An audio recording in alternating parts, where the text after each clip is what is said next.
All right, hello. Just doing a little session report. I was playing some Wilderness War over the weekend, and we've gotten through up pretty close to the end until 1760. And currently, the French are up by 3 points. It's been hanging mostly around the 0 point mark. The French have been holding on fairly well, actually, despite a few massive blunders at first.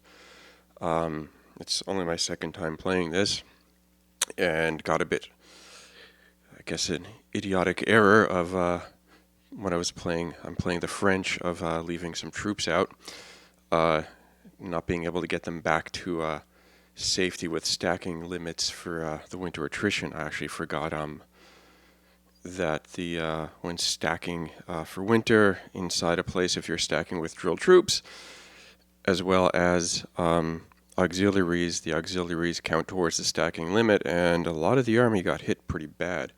Up until that point, we were doing pretty well. The French had come down quite far with Montcalm until about Albany, and then when that was attritioned, the British, being lucky, also got quite a lot of troops in through Cards and reinforcements, whereas the French were not. Since that time, the British have slowly been pushing their way up the Ohio Valley. That's been their strategy. And they're going for Niagara. And the French, not having much of an army, have been using a lot of natives, mostly from the Pays d'Enhaut, the Hurons, the Potawatomis, kind of coming down around a circle behind them to cut off the French supply because they're unable to siege the forts if they don't have supply. And been trying that, so the British have been, as you can see, trying to build a line of defenses to stop the French from knocking them out of supply. We also were not successful raiding. The British spent a lot in building stockades here to kind of block that off. In the meantime, Montcalm has built up a bit of a force and is threatening Albany. Nothing to take Albany. Albany is very well defended, but enough to take some heat off of the other two theaters, because the French have also the British have also taken Louisbourg, which is not good, but there are a couple of fortifications they need to get through before getting into Quebec. Once they take Quebec, of course, I mean, it's over. The French did historically lose this fairly badly, and it's reflected in the VP total that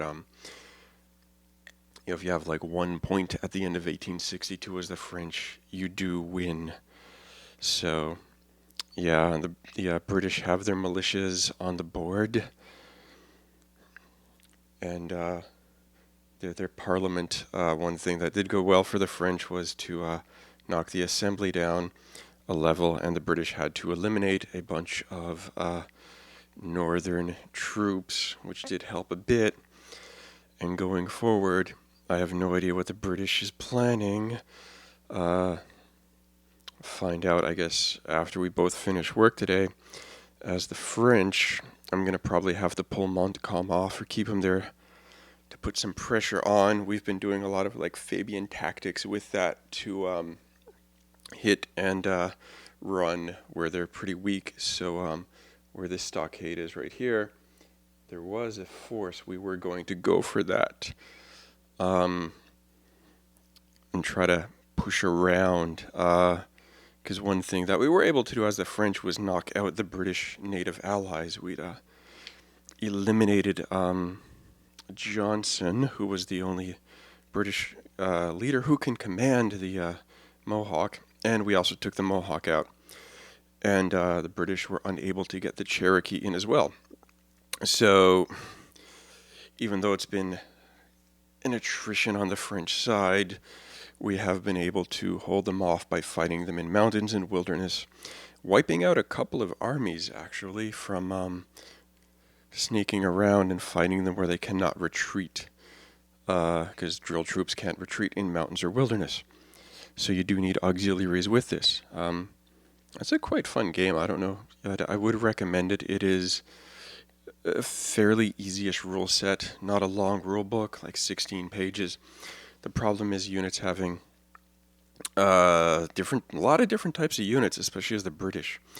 There are the auxiliaries, which are the round ones, the natives, rangers, coureurs du bois for the French. The British get, of course, they get some militia as well as the French.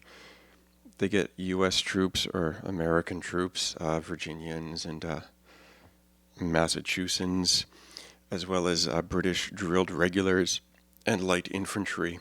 They all have some different nuances with them. Um, and the auxiliaries as well. The British don't get many, the French get a lot more. It's a very neat little game. Being Canadian, it's something that we learned a lot about in school growing up about the Battle of the Plains of Abraham, the siege of Quebec with Wolfe and Montcalm.